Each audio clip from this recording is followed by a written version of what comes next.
Hello YouTube, LJ Draco here. Yes, this is a 3D Wednesday review. Um, Now I just want to say something before I actually get into the review. I'm sorry if this review upsets anybody, but as you guys know, during the film community, there are films that people like us that we enjoy, and there's certain people that don't enjoy certain movies. Obviously, that's the way it works with all movies. Not everyone enjoys movies. I've got my secondary phone here because I didn't actually write anything for this review, as I only fully watched this film last night and I've had a lot going on, so and it's also you'll understand why I didn't prepare myself fully for this movie review. Um let's just get into this. This is the Life of Pi 3D movie review. 3D Blu-ray review actually. The movie only gets 5 minutes, as everyone knows. I'll talk about the movie first, and then I'll obviously go into certain things. Alright, so it starts off it starts off really slow. I don't know if anyone else agree, but for the first like 5 or 10 minutes, I know obviously like all movies start off a little bit slow, but for me this was extremely slow. Like I was sitting there, I've heard nothing but great things about this movie, so I'm sitting there waiting, and all it is animals and beginning credits, and that's just it for the first 10 minutes. And it kind of makes you go like, well, why aren't we realizing anything? I mean, that's 10 minutes of what we could be already learning about the actual characters instead of just animals and credits. Um, then it starts off with, or properly starts off with, Rafe Spall, and I'm sorry if I say these names wrong, but I think it's Irfan Khan. I can't pronounce the name. I'm sorry if I can't. I struggle with a lot of names. He plays the adult Pi Patel. And he's talking to Race. Race Ball's a writer, and he said that he met this guy at it was either like a restaurant or a bar place, and this guy told him that if he wants an interesting story to write, talk to Pi Patel. So Pi Patel starts talking about his childhood growing up and stuff like that. Like his real name was Piecing, and everyone used to make fun of him in school. So in order to stop the insults, he decided to say, "Well, my name shortened is Pi," and started doing maths to kind of say, oh, "This is why I want to be called Pi." Also, he was really good at maths, so in fairness, give him that as well. He got great at maths, maybe to stop people bullying him. I don't know. Um, the first minutes were, as I said, it reminds me of a second version of Forrest Gump. It's like that, being told the story in now time compared to before. But when he's talking to Rafe Spall, he's talking about when he goes onto this ship with his family, and they meet this like racist cook who I'm sorry deserved to get his head smashed in because he was quite. I know it's only a character, but he was really offensive, like really offensive. Like, oh, um, something happens to the boat, and the boat basically sinks, and then it kind of turns into a Titanic kind of movie where the ship's slowly submerging under the water, and like Pi seems to escape onto a little boat, and is followed by one of his, because his dad used to own a zoo or works in zoos, and like, had some animals on the boat that he was looking after, and there was like a zebra with a damaged leg on the boat. A hyena managed to find its way onto the boat, and then they got followed by a tiger, which I think they called Richard Parker. Was the tiger, and basically, Pi's practically the only survivor, and he's like floating on this water. And like, as he looks over at the water the next morning, he sees an orangutan floating on a massive bunch of bananas towards the boat. So he lets the orangutan on. Um, and then the hyena comes out and starts tearing apart the zebra. Um, I want to just skip ahead a bit. I don't want to talk too much about the actual, because this is, I mean, this is about half an hour to 45 minutes into the movie, so it's quite a while into a movie. But basically, a lot of things start going wrong. The tiger then ends up basically taking over the boat. Pi has to build this little raft attached to the boat but separate from it to try and survive on because him and the tiger aren't getting along. And the younger Pi Patel played by Suraj Sharma. So it's obviously when he was in his teens to 20s. But he was stuck on the ocean by himself with this boat with a tiger and some dead animals. And he goes through all these natural disasters and the starvation side of things where he has to try and learn to hunt fish. He's a vegetarian, so he wouldn't eat any of the animals. So he had to, he was trying to eat these biscuits. That was like he had like 30 tins of biscuits or 30 packs of biscuits and like 30 cans of drinking water on this lifeboat. But all these different disasters happen, and he manages to survive through it. I think that's where I'm going to actually end the review, because for people who haven't seen it, who want to actually see more, there's a lot I've missed from the beginning as well. There's to explain why, but basically, yeah, it's to go ahead. So that's all I'm going to give from the movie point of view. Now, the reason I don't seem too excited about this movie is just because the beginning was really slow, and then the development of Pi's character was also quite. It was too Forrest Gump for me. Not only that, this movie copies. I'm the last one to talk about movies that copy other elements from different movies. I agree that originality stopped being in movies many years ago. There hasn't been a lot of movies for a very long time that's had any originality. It takes a while. I think the last time, from professional reviewers, the last time I heard anyone say an original movie was The Nice Guys, which I haven't seen. But like, if you look at all movies that's come out for the past 10 to nearly 20 odd years now, there's just been copy after copy. There's no originality. I mean, even back to classics like Liar Liar, it was then taken by Ricky Gervais for the invention of lying. Now I know obviously it's two completely different stories, but it's the fact that these people he lives with can't lie, but yet he can. Whereas Jim Carrey always lied, but then he couldn't. It's like it's taking the same ideas but just changing it to fit their stories. But this was a mixture of so many different stories in one movie. Now I thought I might like that at first. This isn't the main reason I hate it. I'll explain the main reason why well, not hate.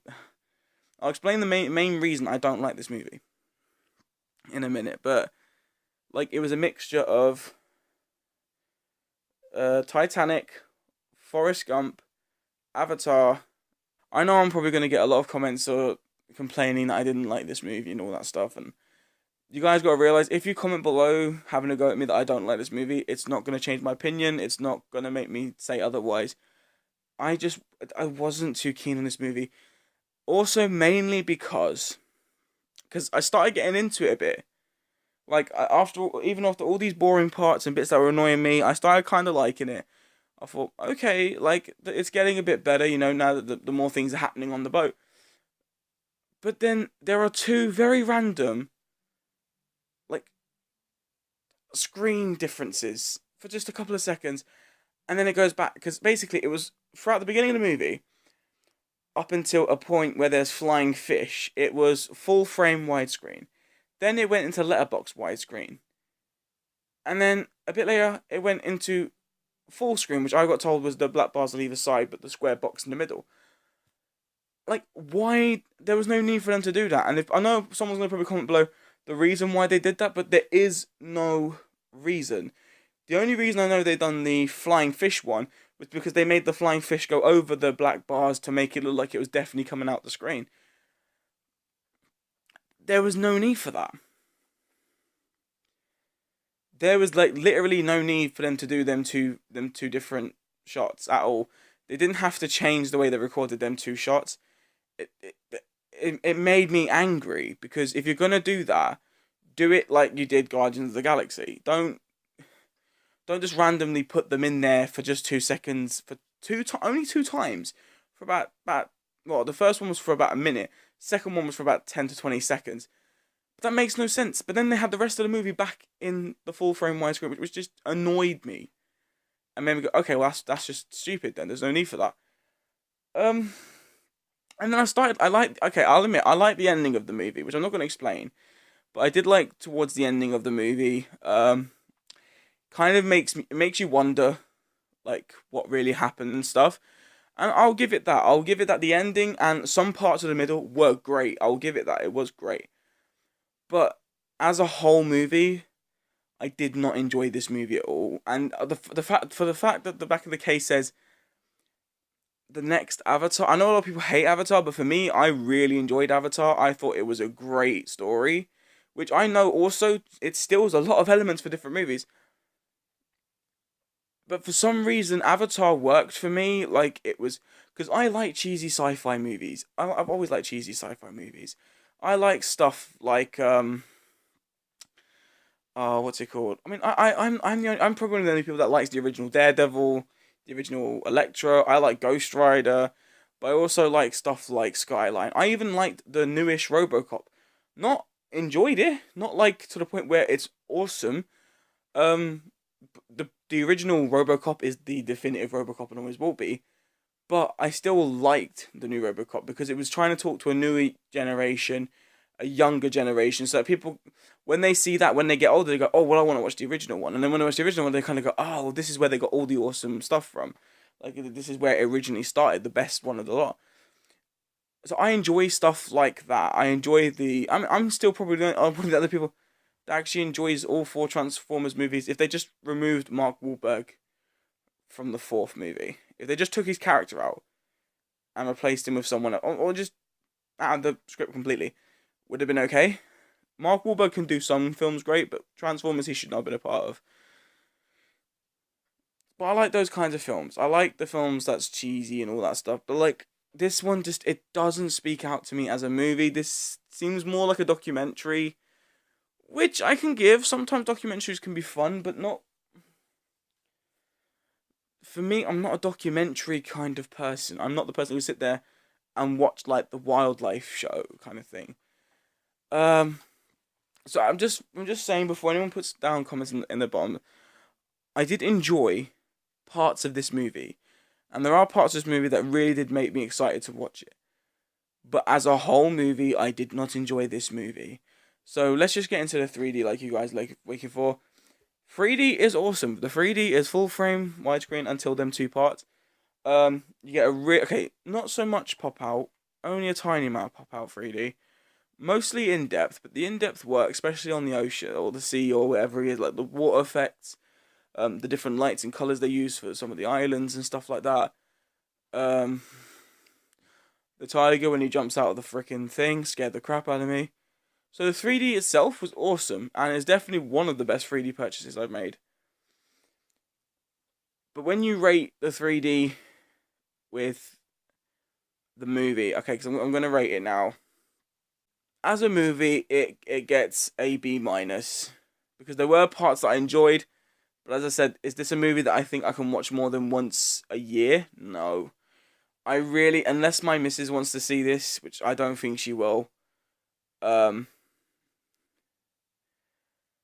this is only a movie that I could probably watch once a year, if that. So I give it a B minus for the standard movie. But to be fair, with the 3D does make the movie a little bit more tolerable as long as you can get yourself through the first half an hour to 45 minutes. Um, it it gets a B all around. So I'll take off the minus and it will get a B.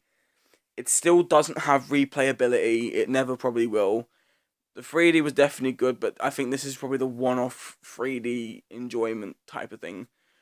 I have to give though the both actors. I love the guy that plays Older Pie, the Irfan Khan. I like him. He was great in Jurassic World. And Suraj Sharma, he was actually a really believable person.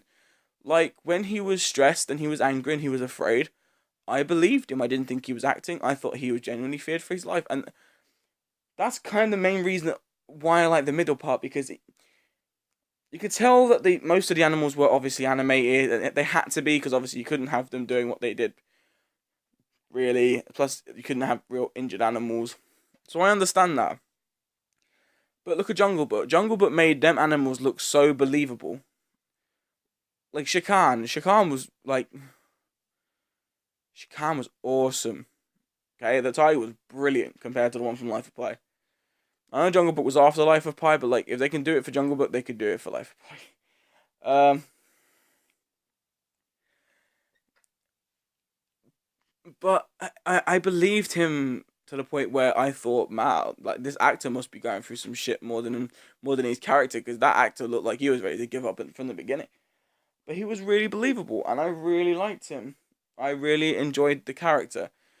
Um, yeah, so it's weird. It's like I do enjoy. I'd say I enjoy like at least 45% of this movie, but then the 55% is just a complete letdown. I'm not really too keen on movies that have such a slow entrance, like Gravity. I enjoy Gravity, but not the first 10 to 15 minutes when it takes that long for the fucking zoom in shot.